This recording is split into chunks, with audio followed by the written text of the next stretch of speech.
Japan is often mentioned as one of the countries with a much lower rate of overweight and obesity compared with many other developed nations.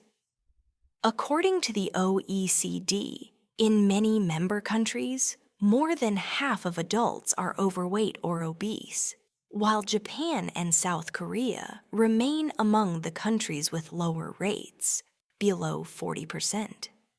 This does not mean that Japanese people never gain weight, and it certainly does not mean that Japanese women have some magical secret for staying slim. The difference mainly comes from lifestyle, eating habits, daily environment, and small routines that are repeated every day. In simple words, the body does not care when we promise, "I will start losing weight tomorrow."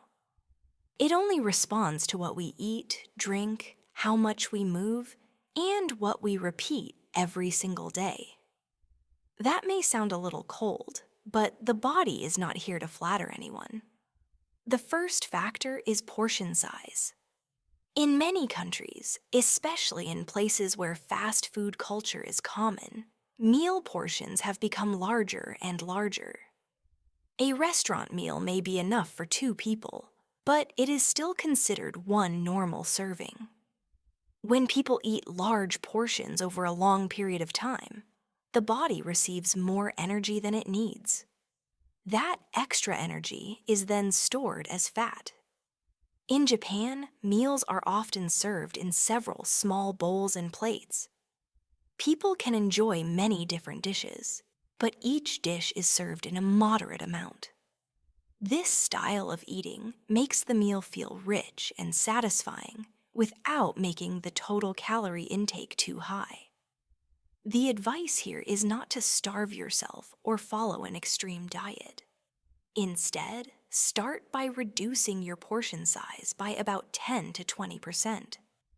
Use smaller bowls and plates, take a little less rice, and slow down while eating. If you still feel hungry after 15 minutes, you can eat more vegetables or lean protein instead of reaching for fried food, sweets, or sugary drinks. The second factor is the quality of traditional meals. A Japanese-style meal often includes rice, fish, vegetables, seaweed, tofu, miso soup, and fermented foods.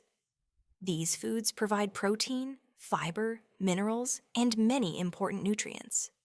In contrast, in many other countries, modern meals often contain large amounts of red meat, fried foods, high-fat dairy products, white bread, instant noodles, sausages, processed meats, and packaged foods.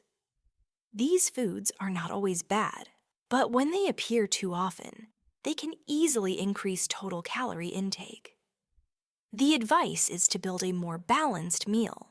Half of the plate should be vegetables, 1/4 should be protein such as fish, eggs, lean meat, tofu, or beans, and 1/4 should be carbohydrates such as rice, potatoes, oats, or whole grain bread. You do not need to eat exactly like Japanese people, because not everyone wants seaweed and fish every day. But you can learn from the Japanese habit of choosing fresh, less processed, and more nutritious foods. The third factor is the amount of vegetables and fiber in the diet. Japanese people often eat many different types of vegetables in one meal, including boiled vegetables, steamed vegetables, lightly stir-fried vegetables, and pickled vegetables. Vegetables are low in calories, but help people feel full because they contain fiber and water. In many other countries, vegetables are often treated as a tiny side dish next to a large piece of meat or a pile of fried potatoes. It almost looks as if the vegetables were invited to the meal only for decoration. When people eat too few vegetables, they tend to feel hungry sooner, crave sweets more often, and overeat at the next meal. The advice is to include at least 1 or 2 types of vegetables in every meal. If you are not used to eating many vegetables, start very simply. Add cucumber, tomatoes, boiled greens, lightly stir-fried cabbage, broccoli, mushrooms, or a salad with a small amount of dressing. Before eating rice or the main dish, eat vegetables first. This helps slow down the meal, increases fullness, and makes it easier to control the amount of carbohydrates you eat. The fourth factor is drinking habits. One major reason many people gain weight does not come from food, but from drinks. Soda, milk tea, sweetened coffee, bottled juice, and other sugary drinks can add a large number of calories without making a person feel full. In Japan, many people are used to drinking green tea, barley tea, or plain water without sugar. This helps reduce the amount of sugar they consume each day. The advice is not to suddenly give up every drink you enjoy, because being too strict often leads to giving up completely. Reduce slowly. If you drink milk tea every day, cut it down to 2 or 3 times a week. If you drink soda, replace it with water, unsweetened tea, or water with a slice of lemon. With coffee, reduce the sugar little by little. After a few weeks, your taste buds will gradually adjust. Taste buds are like people. They complain loudly at first, but eventually they survive. The fifth factor is natural daily movement. One important thing about life in Japan is that many people walk more because they use trains, buses, and walk to stations. They also climb stairs, go grocery shopping, commute to work, and move around more throughout the day. In many other places, people drive almost everywhere, to work, to school, to the supermarket, and even to buy something that is only a few minutes away. When the body moves less, it burns less energy, but the amount of food often stays the same. Over time, weight gradually increases. The advice is that you do not need to join a gym immediately. Start by walking 20 to 30 minutes a day.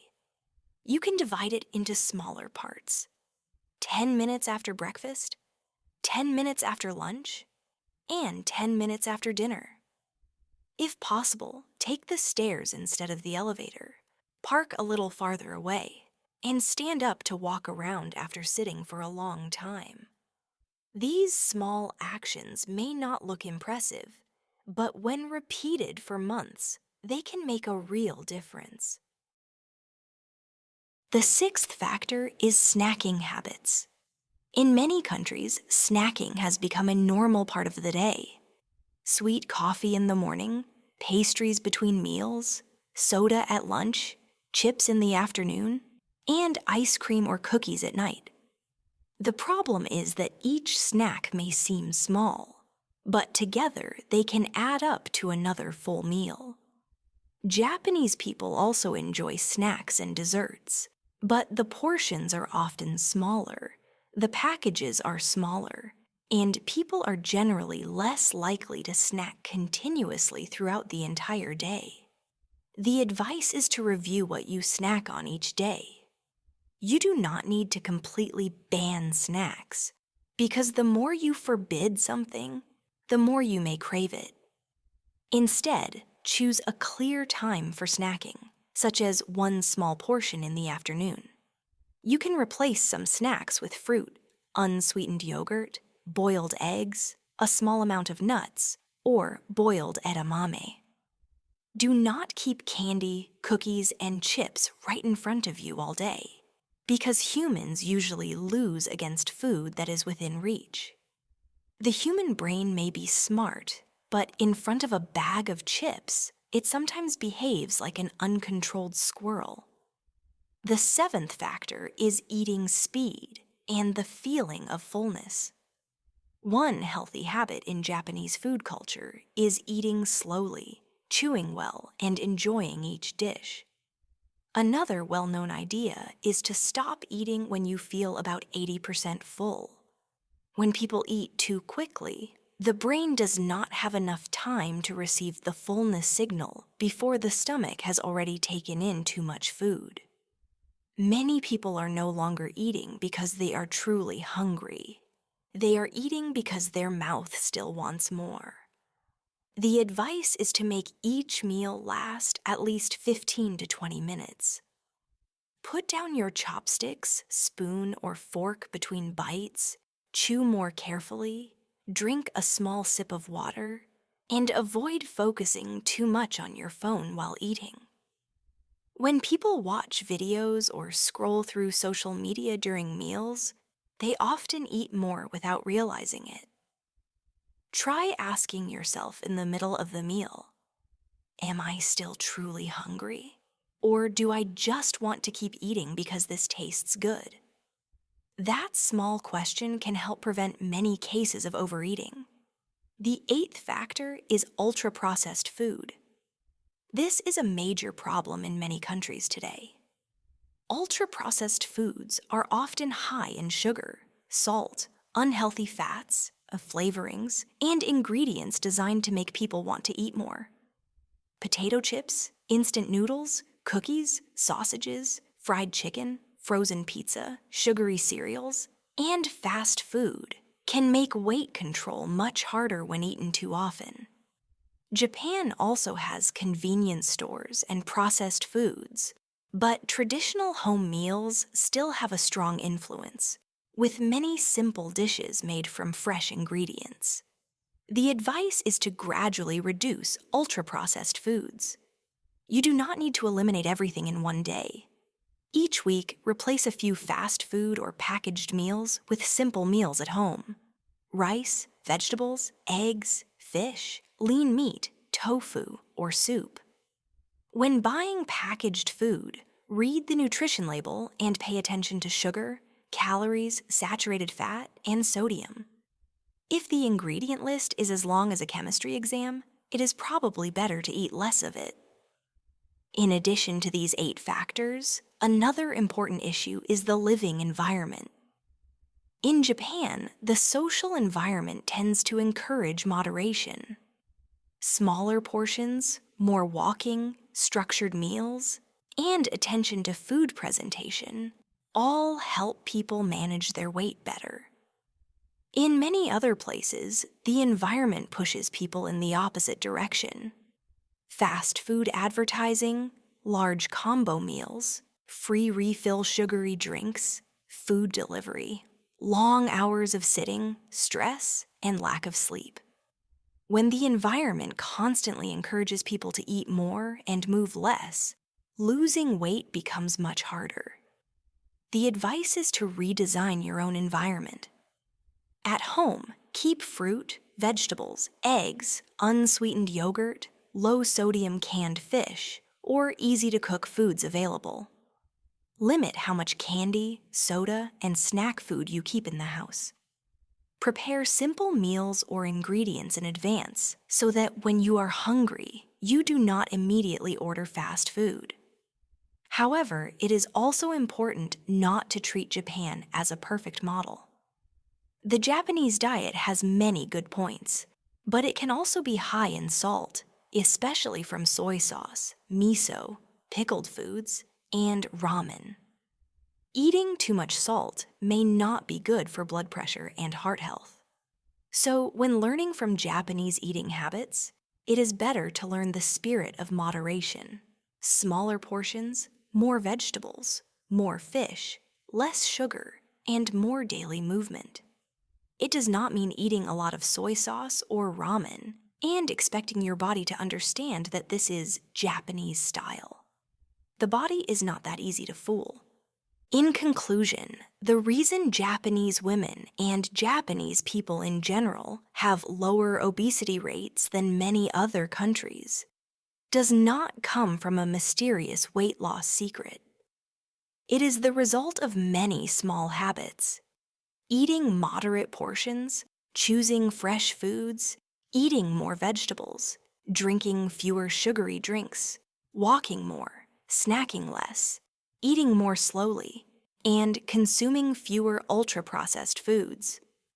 If you want to lose weight or maintain a healthy body in a sustainable way, the best method is not extreme fasting, unsafe weight loss pills, or chasing online trends.